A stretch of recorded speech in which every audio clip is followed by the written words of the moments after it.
What is going on, guys? It's Remy from the script, back with another video. And in this video, I'll be breaking down Peter Yan versus Davison Figueiredo.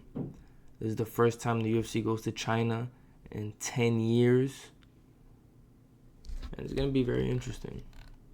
The card is decent, and I'll be breaking it down, starting with the first fight of the night. And just to let you guys know ahead of time, I will be butchering some of these names.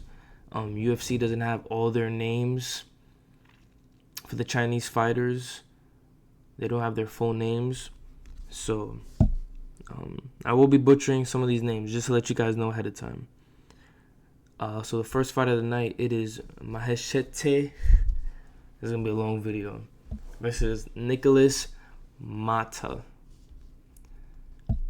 Maheshete is 2-2 in the UFC.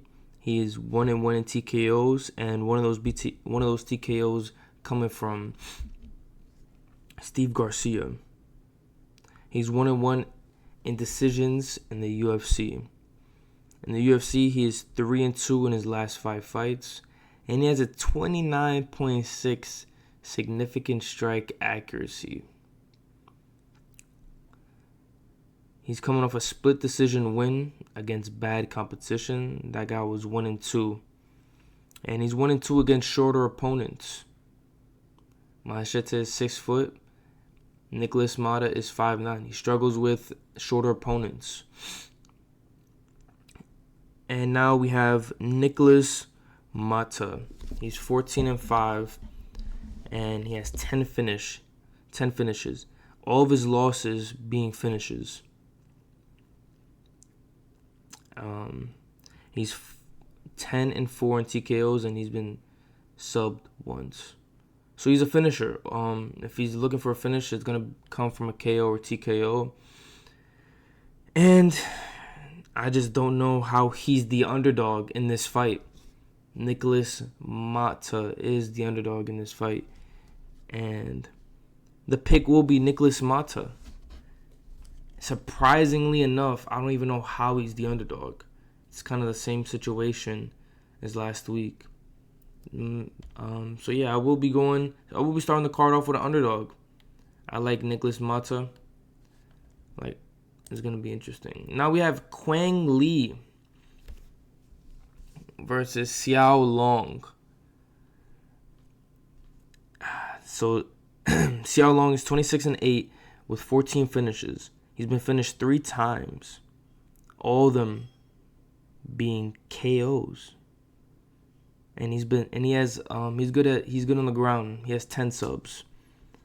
His KOs, TKOs, alright. He only has 4. He's 0-1 in the UFC, coming off a decision loss.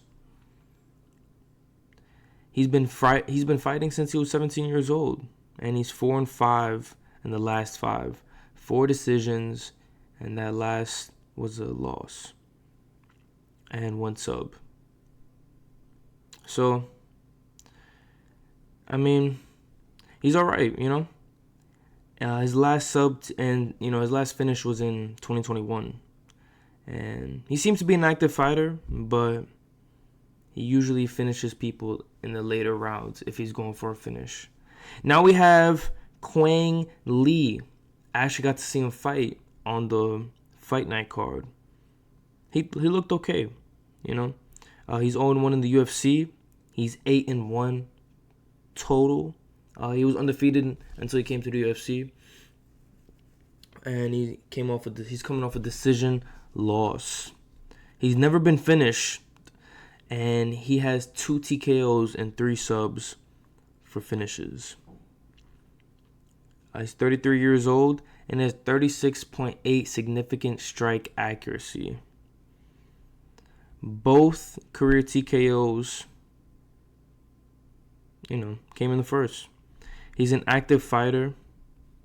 So, in this fight, I will have Xiao Long money line, but Quang Lee may be able to get this one done. I just feel like if Long gets him to the ground, he might find a way to, throw up a sub and get it done. Moving on up the card. Loner Cavange, wow, versus Jose Ochoa. Both of them are making their UFC debut. Now, this is just a general rule of thumb.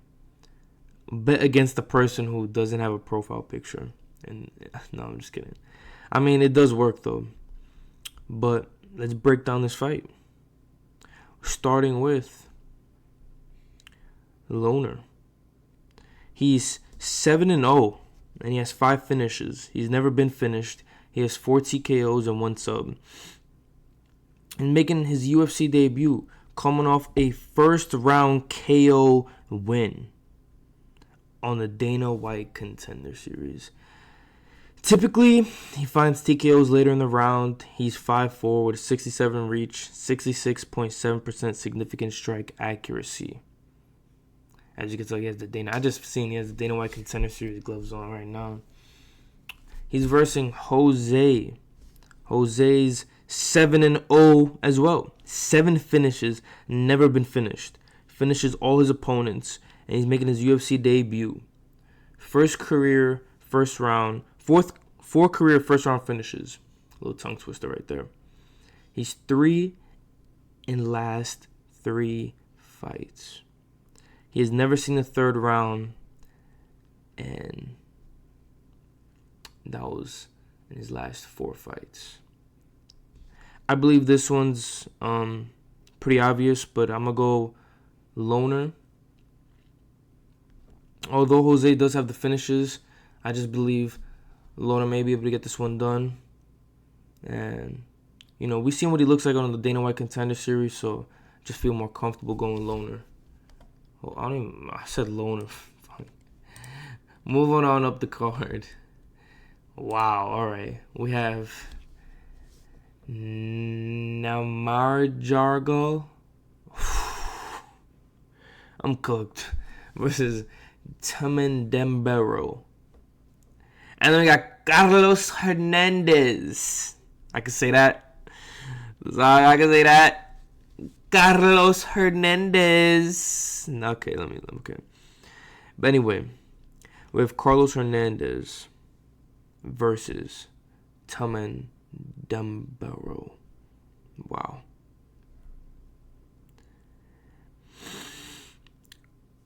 He's 8-0. And Tamendembero, we're gonna start with him, then move on to Carlos. He's 8-0, 7 finishes, never been finished, 2 TKOs and 5 subs. He's making his UFC debut. He has 3 subs in his last 5, and the other 2 being 1 KO and 1 decision. He has 4 first round finishes. His nickname, the Art of Knockout. But he only has 2 KOs. So it's like, alright, back to the breakdown though. He's 26 years old and he has a 71-inch reach. He does have the reach advantage in this fight. For 5'7", it's pretty good. Now we have Carlos. He's 9-4 with 4 finishes. He's been finished twice, once with a KO and once with a sub. He's 2-3 in the UFC. Last 5 coming from a KOL, a submission L, and 3 decision wins. He's had 3 decisions, 2 being wins and 1 being a loss. His last finish was in 2020. He's 31 with a 67-inch reach. I do have Tamendembero, and I'd have him by submission or decision, but he will be the pick.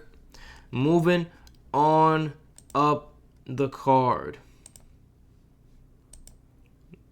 I guess I can't even click on it. Now we have Shiming versus Fang Xiao Kan. And truth be told, I think this might be a complete murder in favor of Fang Xiao Kan. She has the height advantage. She's 5'7" versus Shi Ming, who's 5'2". And she's nasty. I actually wanted to throw on a parlay money line, but last fight is just, I was going for too many finishes, but I believe she might be able to get actually a finish here. Shi Ming is making her UFC debut. 4 first-round finishes.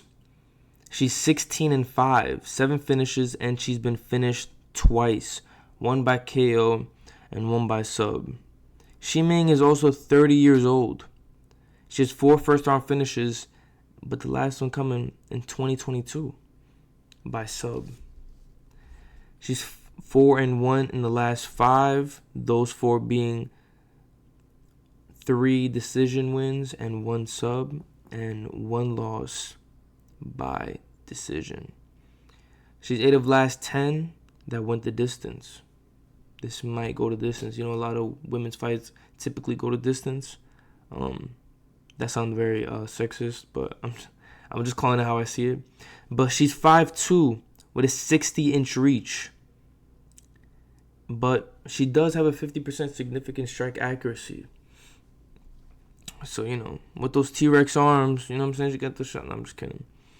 Now we have Fang Xiao Kan, 10-2. She's 22 years old compared to Shi Ming's 30 years old. She will have the reach advantage, 66.5. So she has about 7 inches of reach over Shi Ming. She's making her UFC debut. She's 5-0 in the last 5 with 3 finishes and 2 decisions. She's on an 8-fight win streak, those being mixed with 3 KOs, 1 sub, and she's 2-0 in title fights. She's 5'7" with a 57.7% significant strike accuracy. I'm extremely confident in Fang Xiao Kan. She will be one of the more confident picks in this fight.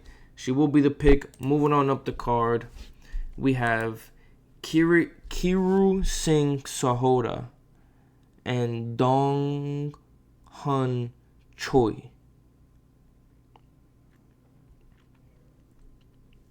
I'm going to keep it short and sweet for you guys. I have Kiru Sahota in this fight, and I have a money line. Reason being is just because I'm just a little more comfortable with him.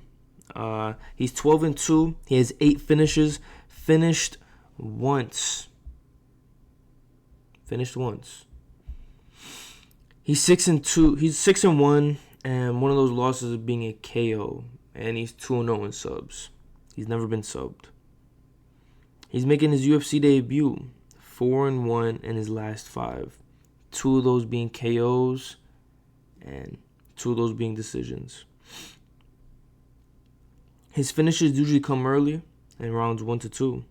He's 2-0 in title fights. He's a tall flyweight.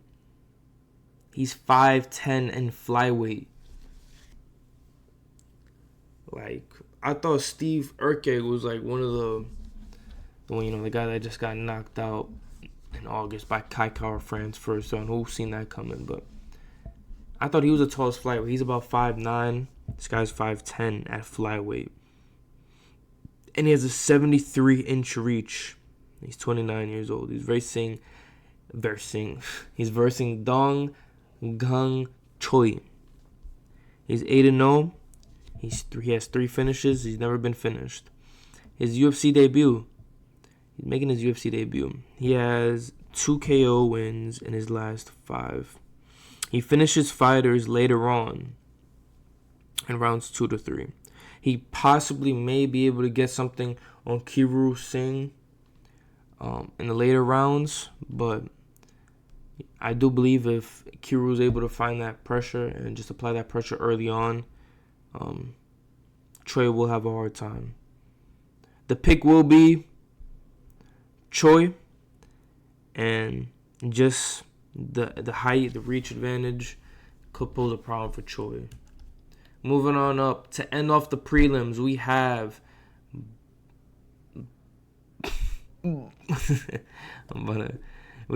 Bargang Gillespie versus Song Yu.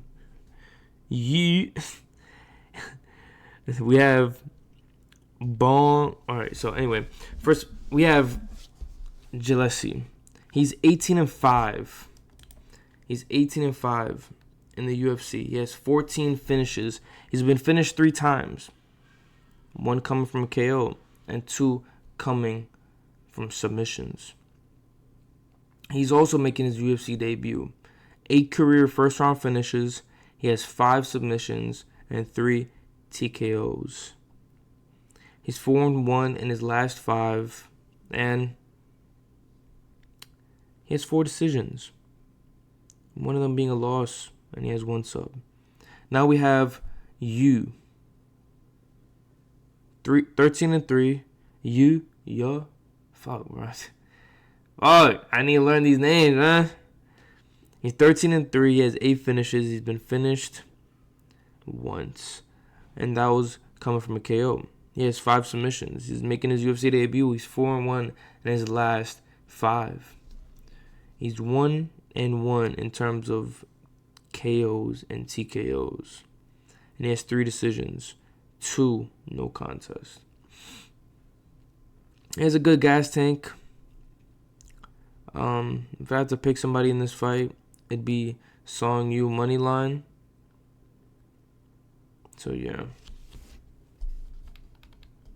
Now we're moving on to the main card. Them prelims are no joke to break down, man. Them prelims are no joke to break down. We have Zhang Min Yang versus Ozzy Diaz. I'll make this one short and sweet. I have Zhang Min Yang.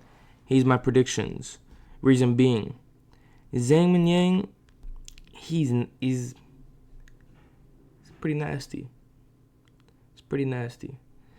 Zhang Min Yang, he's 17-6. He has 17 finishes. 17 finishes. He's been finished 5 times. 3 of those KOs and 2 of those subs. He's never seen the distance except 1 time. He's 1-0 in the UFC, and that was off a KO win in the first round. He has 17 career first round finishes. This guy just wants to get in there and get out. He doesn't want to see past that. He's just trying to get in there and get out. He's on a 10-fight win streak, 8 KOs and 2 submissions. And he's on a 7 KO win streak in his last 5. Ozzy Diaz is making his UFC debut against this guy. I honestly feel kind of bad for him. Ozzy also has 6 career first-round finishes. So, I mean, in this fight, I'd even possibly be looking to not go the distance. But you never know. A lot of these fights in the UFC, you would think they don't go the distance, and sometimes they do. But this fight, man, I wouldn't be surprised if it didn't go the distance, under 2.5. But it's probable there. I have Zhang Min Yang. I just feel bad for Ozzy. He's going up against literally a monster in his UFC debut. Don't know how to feel about that. And I don't know what the odds are, but I expect Zhang to be a heavy favorite. Expect him to be a heavy favorite. Now we have Volkan Ozdemir versus Carlos Ulberg. Volkan is 27, and he has 15 finishes. He's versed competition. He's versed. I mean, he's lost all of them, but he's versed Yuri Prohaska, Ankalaev, Magomed Ankalaev. He's versed Nikita Krylov, DC, Daniel Cormier, Dominic Reyes, and this guy has not got a title shot. Like, what? Why am I just hearing about this guy? You know what I mean? I mean, obviously we've heard of. I mean, if you're a really hardcore fan, you've kind of heard his name here and there, but it's just like you've never seen him fight. I mean, You know? I mean, yeah, I think I'll just make this one easy. I have Carlos Ulberg. He's 6-1 in the UFC. His debut, it was a loss.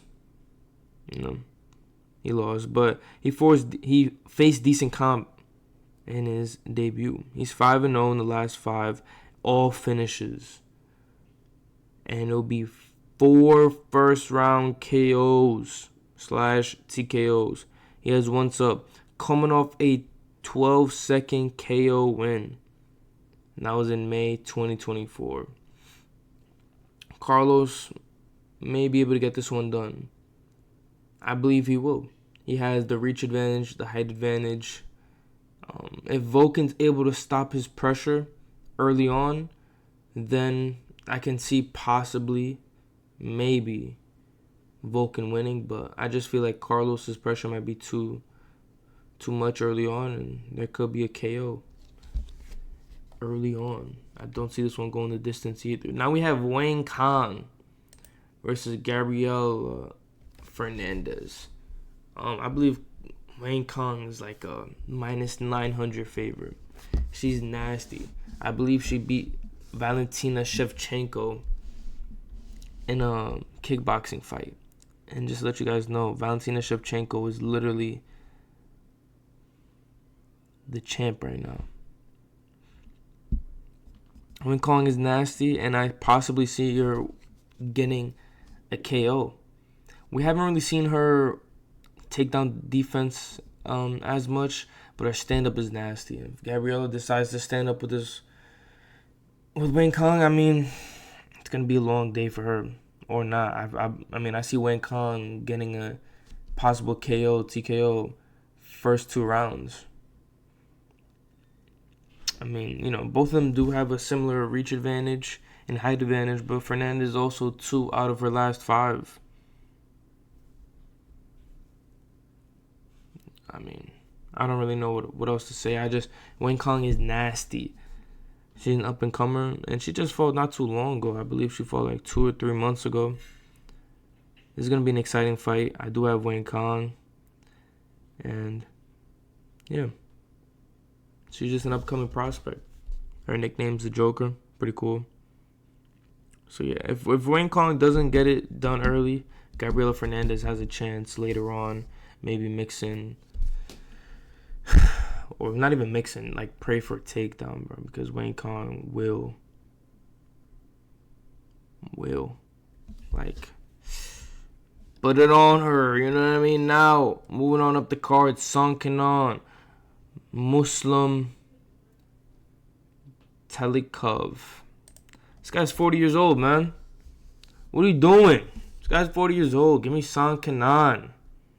Give me San Kanan. He's 6-4 in the UFC. He's 22-8 with 18 finishes. He has 3 KOs in the UFC, and he has been KO'd twice in the UFC. He has 3-2 decisions. His last finish was in 2020, which was a KO. He's 2-3 in his last 5 fights. He's been struggling a little bit, but he went the distance in his last 3 fights. You know, he's struggling a little bit with the finishes, but I wouldn't be surprised if he wins this. He's 2-1 against strikers, and he does have the age advantage. Muslim Salikov, he's 20-5, 7-4 in the UFC. He has 3 KOs, and he's 0-1. He's been KO'd twice, though. And he's also more of a decision merchant himself. He's 4-1 in decisions. His last finish was in 2022 with a TKO. He's 40 years old, fighting for the 3rd time this year, and he's 2-3 in his last 5 fights. I'll slightly lean towards San Kanan.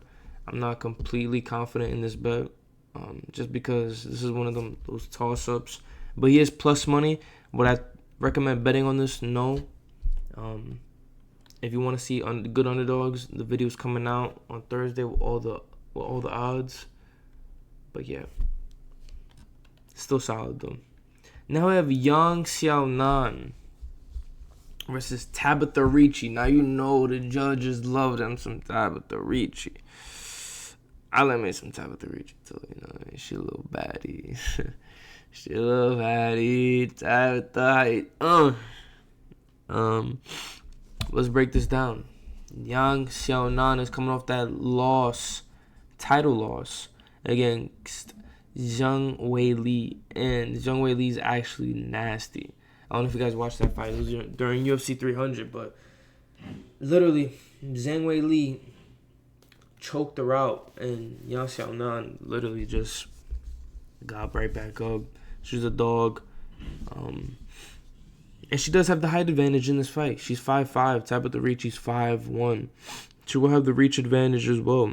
Yang Xiaonan is 18-4. She's 8-3 in the UFC, 1-1 in KOs and TKOs. And she does go the distance most of the time. She only has 1 KO, and she has 7 decisions. She has 9 career finishes only, and only 1 in the UFC. Only 1 decision finish. Only 1 finish in the UFC. She's 2-3 against fighters that, I'm saying, a little masculine. She's a decision fighter, and 2-3 in the last. She's 2-3 in her last 5 fights, coming off a decision loss. But that was Zhang Weili, and she's nasty. Tabitha Ricci, 4 finishes, and she's only been finished once by a KO. She is decent on the ground, and she's 6-2 in the UFC. Her debut was a loss, and then she had 1 finish in the UFC, which was a sub in 2023. Her last 4 fights went to decision, and she's 2-0 against strikers.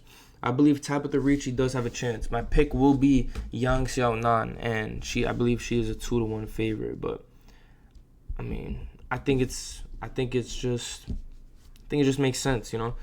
Yang Xiaonan has faced a better competition. She has just been there. She had this title shot. Tabitha Ricci is an up-and-comer. But guys, I will say the judges love them some Tabitha Ricci. So I wouldn't be surprised if she wins. Tabitha Ricci's bad, you know what I'm saying? Just, it is what it is. I'm just calling it how I see it. But the judges love them some Tabitha Ricci. And even though Yang Xiaonan got dominated by Zhang Weili, you know, she held her own. She held her own. Tabitha Ricci looked okay in her last fight against Till. It wasn't like so convincing to where I'm coming in here now and I'm like, yeah, Tabitha Ricci is gonna destroy Yang Xiaonan. I think there's just levels to this, and I mean this respectfully. Tabitha Ricci's getting there, 100%, maybe in like 1 or 2 more fights. But I mean, Yang Xiaonan, like, she's just coming off a title loss. I don't think Yang Xiaonan, if I'm picking her, I'm not picking her for a finish. Tabitha Ricci does have the ground advantage, so if Tabitha Ricci would win, maybe it'd be due to some control time, maybe clinching up against the fence. I do see Tabitha Ricci being able to at least mix in some takedowns, getting her to the ground. I don't know about subbing Yang Xiaonan. If Zhang Weili couldn't sub her, I don't know. You know what I mean? But yeah, Tabitha Ricci, I wouldn't even count her out though. I wouldn't count her out. She just looked okay in her last fight against Till, you know? And yeah, I'd lean towards Yang Xiaonan. Pretty confident in that as well. Now, moving on up the card, we have the main event. Peter Yan versus Deiveson Figueiredo. Yan is 3-2 in his last 5, those 3 being losses. He's never been finished or subbed. Some say he has the best striking in the UFC. He has good striking, he has good wrestling. I mean, he's not really a submission type of guy in the UFC. But he knows how to mix in a couple takedowns, and he's a tough guy. A lot of people say he has the best boxing in the bantamweight. I don't know why he's flexing so hard in this picture right here. You know what I mean? But back to the breakdown though. Now we have Deiveson Figueiredo. He's a former flyweight champ, and he has a decent chin. He's never been chinned. He's only been KO'd once, and that was because of a doctor stoppage. So it was a TKO. Coming from Brandon Moreno, who was destroying Amir Albazi. I mean, listen, Deiveson Figueiredo had some power on the feet. He was able to knock down Chito Vera. Not even Sean O'Malley was able to hit Chito Vera that hard to make him take a knee. But listen, I'm not comparing. Oh, Sean O'Malley has the. Listen, man, I'm not. I'm just calling it how it is. I'm not saying Deiveson Figueiredo is stronger. I'm just saying he was able to knock down Chito Vera, who has arguably top 5 chins in the UFC. Jan is 31, Figgy's 36. I could see a decision incoming. Both these guys are super tough, and I would possibly see a decision. My pick will be, though, Deiveson Figueiredo. I'm going with the dog in this fight. I just seen recently today, Deiveson Figueiredo is like a 260 underdog. I don't know why. He's not a bum. Don't get me wrong. Peter Yan has good takedown defense. He's good with mixing in takedowns. But I mean, Deiveson Figueiredo hasn't been chinned. He maybe if the guy to do is maybe Peter Yan, right? Of course, but just Deiveson Figueiredo has that takedown and submission threat. He has way better BJJ than Peter Yan. I just feel like he's a little more well-rounded. Both these guys are really well-rounded, but Yan's more of the striker, wrestler. Deiveson Figueiredo's decent striking, amazing BJJ. It's going to be a hell of a fight, but I will have to lean slightly towards Deiveson Figueiredo. And for the money, the plus money they're getting out of that, it looks very enticing, to say the least. But I mean, listen, I'm Remy from the script. I just gave you the script. This fight card doesn't have so much hype behind it, but I did my best to break it down for you guys. I appreciate you guys for tuning in. Subscribe to the newsletter if you want to support the channel. Like, comment, subscribe. And I'm out.